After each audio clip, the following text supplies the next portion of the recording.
పశ్చిమ గోదావరి జిల్లా పాలకొల్లులో 2.83 కోట్ల రూపాయలతో 33 kV విద్యుత్ సబ్స్టేషన్ను ప్రారంభించారు. ఈ కార్యక్రమంలో కేంద్ర మంత్రి భూపతిరాజు శ్రీనివాస్ వర్మ, రాష్ట్ర మంత్రులు గొట్టిపాటి రవికుమార్, నిమ్మల రామానాయుడు పాల్గొన్నారు. పలు అభివృద్ధి పనులకు శంకుస్థాపన చేశారు. విలువల కోసం పోరాడిన పార్టీ తెలుగుదేశమని మంత్రి రామానాయుడు అన్నారు. ప్రజాహితం కోసం, జాతి సంపదను కాపాడుకోవడం కోసం తెలుగుదేశం పార్టీ పనిచేస్తుందని తెలిపారు. ఈ రోజు మన పాలకొల్లు టౌన్ కి సంబంధించి 33 kV సబ్స్టేషన్ 2,83,00,000 రూపాయలతోటి ఈవేళ ప్రారంభోత్సవ కార్యక్రమాలు ఈ రోజు మనం నిర్వహించుకుంటూ, మీ అందరికీ తెలుసు పర్టికులర్ గా ఏదైతే కరెంటు అందులో మన పాలకొల్లు నియోజకవర్గం చిన్నపాటి వర్షం వచ్చినా, చిన్నపాటి గాలి వచ్చినా కూడా మన పాలకొల్లులో మరి పవర్ బంద్ అయిపోతున్న విషయం మనందరికీ తెలుసు. దానికి కారణాలు ఆ రోజు నేను చూసా. 2014లో నేను మొదటిసారిగా ఎమ్మెల్యే అయినప్పుడు ఆ రోజు చూస్తే మనకి ఏదైతే 33 kV సబ్స్టేషన్లు ఏవైతే ఉన్నాయో అవి చాలా తక్కువగా ఉన్నటువంటి స్థితిలో, ఆ యొక్క వోల్టేజ్ మెయింటెనెన్స్ చేయనటువంటి స్థితిలో మరి ఆ రోజు మరి కరెంటు మరి ఇబ్బంది అనేటువంటి పరిస్థితి ఆ రోజు మనం చూసాం. అటువంటి పరిస్థితుల్లో మరి ఏదైతే ఈ యొక్క 33 kV సబ్స్టేషన్ పాలకొల్లులో అవసరాన్ని గుర్తించాం. అంతేకాదు దానితో పాటుగా 133 kV సబ్స్టేషన్ కూడా పాలకొల్లులో లేకపోవడాన్ని కూడా నేను ఆ రోజు గుర్తించాను. ఎందుకంటే నర్సాపురానికి ఒక 133 ఉంది, ఇక్కడే పక్కన ఆచంటకి పెనుగొండలో 133 ఉంది, భీమవరం 133 ఉంది, ఒండిలో 133 ఉంది, కానీ పాలకొల్లులో 133 లేదు. ఆ రోజు ఏదైతే ఇక్కడ ఉన్నటువంటి ఒక 16 33 kV సబ్స్టేషన్లు ఉంటే ఆ 16 కూడా అటు నర్సాపురం నుంచి ఇటు భీమవరం నుంచే కరెంట్ వచ్చేటువంటి పరిస్థితి. దానితో చిన్నపాటి వర్షం వచ్చినా, గాలి వచ్చినా, ఎక్కడ కట్ అయినా పాలకొల్లో కరెంట్ కట్ అవుతున్నటువంటి పరిస్థితిని ఆ రోజు దృష్టిలో పెట్టుకుని ఆ రోజు 14, 19 నేను మొదటిసారి ఎమ్మెల్యేగా ఉన్నప్పుడు ఆ రోజు 5 సబ్స్టేషన్లు ఆ రోజు నేను 5 సంవత్సరాలు నిర్మాణం చేశాం. అందులో భాగంగా మీ అందరికీ తెలుసు పాలకొల్లు మండలం ఆగర్తపాలెంలో ఒక 33 kV 5 సంవత్సరాలు ఆ రోజు పరిపాలన మొదటిసారి ఎమ్మెల్యేగా 5 సబ్స్టేషన్లు పాలకొల్లు నియోజకవర్గంలో ఆ రోజు మనం నిర్మాణం చేసినటువంటి పరిస్థితి. నేను మిమ్మల్ని అందరినీ ఒకటి అడుగుతూ ఉన్నా, 14, 19లో మనం 5 సబ్స్టేషన్లు నిర్మాణం చేసుకున్నాం. మరి 19, 24 ప్రభుత్వం మారింది. మరి ప్రభుత్వం మారినా మనందరికీ తెలుసు కరెంటు అవసరాలు ఏ రోజుకి ఆ రోజు పెరుగుతూ ఉంది, కరెంటు డిమాండ్ ఏ రోజుకి ఆ రోజు పెరుగుతూ ఉంది. ఎందుకంటే ఇంట్లో గృహోపకరణాలన్నీ కూడా మనం విద్యుత్ తోటే నడిపించుకుంటూ ఉన్నాం.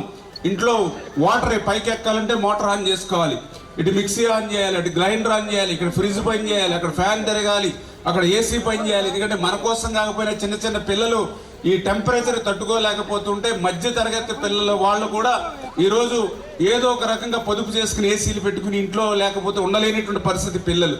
అటువంటి స్థితిలో కరెంటు డిమాండ్ పెరుగుతుంది ఏ రోజుకి ఆ రోజు.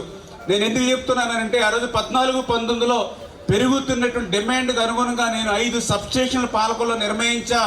మరి 19, 24 5 సంవత్సరాల వైఎస్ఆర్సీపీ పాలనలో ఒక్క సబ్స్టేషన్ కూడా పాలకొల్లు నియోజకవర్గంలో నిర్మాణం కాలేదు అని అంటే మరి వాళ్ళు ఎంత నిర్లక్ష్యంగా ప్రజల పట్ల వ్యవహరించారనేది అదే ఒక ఉదాహరణ అనే విషయాన్ని సందర్భంగా తెలియజేసుకుంటూ ఉన్నా.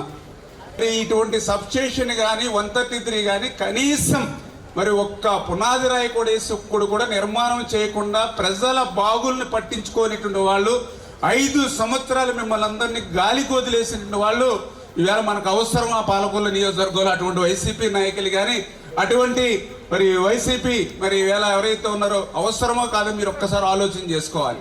అంచేత పనిచేసేటువంటి ప్రభుత్వానికి, పనిచేసేటువంటి నాయకులకే మీరు ఎప్పుడు కూడా మద్దతు ఉండాలి. ఈరోజు తెలుగుదేశం, జనసేన, బీజేపీ కూటమి అధికారంలోకి వచ్చాక ఈవేళ 9 నెలల కాలంలోనే ఈవేళ ఆర్థిక పరిస్థితి సహకరించకపోయినా ఏదైతే ఇక్కడ 33 kV సబ్స్టేషన్ శంకుస్థాపన చేయడమే కాదు, మొదటి 9 నెలల 10 నెలల కాలంలోనే ఈరోజు ప్రారంభోత్సవం చేశాము అని అంటే ఇది తెలుగుదేశం, జనసేన, బీజేపీ మాట ఇస్తే నిలుపుకునేటువంటి ప్రభుత్వం.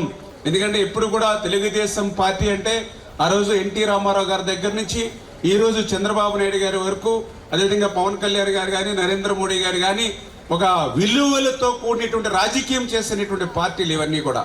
అందులో పర్టికులర్గా గత 40 సంవత్సరాల నుంచి కూడా తెలుగుదేశం పార్టీ అంటే ఈ యొక్క ఆంధ్రప్రదేశ్ రాష్ట్ర సంపదను కాపాడుకోవాలనేటువంటి ఉద్దేశంతో ఈ నిన్న కూడా మీరు చూశారు ఓబులాపురం గనుల్లో మరి ఆ రోజు మరి గాలి జనార్దన్ రెడ్డి పెద్ద ఎత్తున ఆంధ్రప్రదేశ్ రాష్ట్ర సంపద అంతా కూడా ఆ రోజు ఉన్నటువంటి ఇక్కడ ఉన్నటువంటి నాయకుల యొక్క సహకారంతో దోచుకుపోతూ ఉంటే ఇక్కడ ఉన్నటువంటి ఆంధ్రప్రదేశ్ రాష్ట్ర సంపద అంతా కూడా గాలి జనార్దన్ రెడ్డి లూటీ చేసుకుని వెళ్ళిపోతూ ఉంటే ఆ రోజు తెలుగుదేశం పార్టీ ఏ రకంగా పోరాడిందో మరి ఒక్కసారి 10-15 సంవత్సరాలు వెనక్కి వెళ్ళి మీరు చూడవలసిన అవసరం ఉంది. ఆ రోజు ఓబులాపురం గనులు దోపిడీని లూటీని నిరసన తెలియజేయడానికి ఆ రోజు చంద్రబాబు నాయుడు గారి దగ్గర నుంచి మా ఎమ్మెల్యేలు మా నాయకులు ఓబులాపురం వెళ్తే ఆ రోజు నిర్దాక్షిణ్యంగా అరెస్టులు చేసి అక్రమంగా 30-35 మంది మీద చంద్రబాబు నాయుడు గారి దగ్గర నుండి తెలుగుదేశం పార్టీకి సంబంధించినటువంటి మాజీ మంత్రులు ఎమ్మెల్యేల మీద అక్రమంగా ఆ రోజు కేసులు పెట్టి జైలుకి పంపించినటువంటి పరిస్థితి ఆ రోజు మీ అందరూ కూడా చూసినటువంటి స్థితి రాజశేఖర రెడ్డి గారి హయాంలో. సత్యమే గెలుస్తుంది, సత్యమేవే జయిత అనేటువంటి ఏదైతే సూక్తుందో ఆ సత్యమే నన్ను గెలిచింది.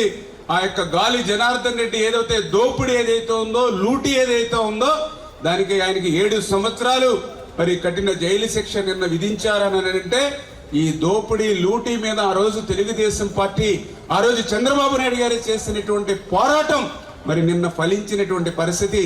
కొంచెం న్యాయం ఆలస్యమైన మరి తప్పనిసరిగా సత్యమే గెలుస్తుంది.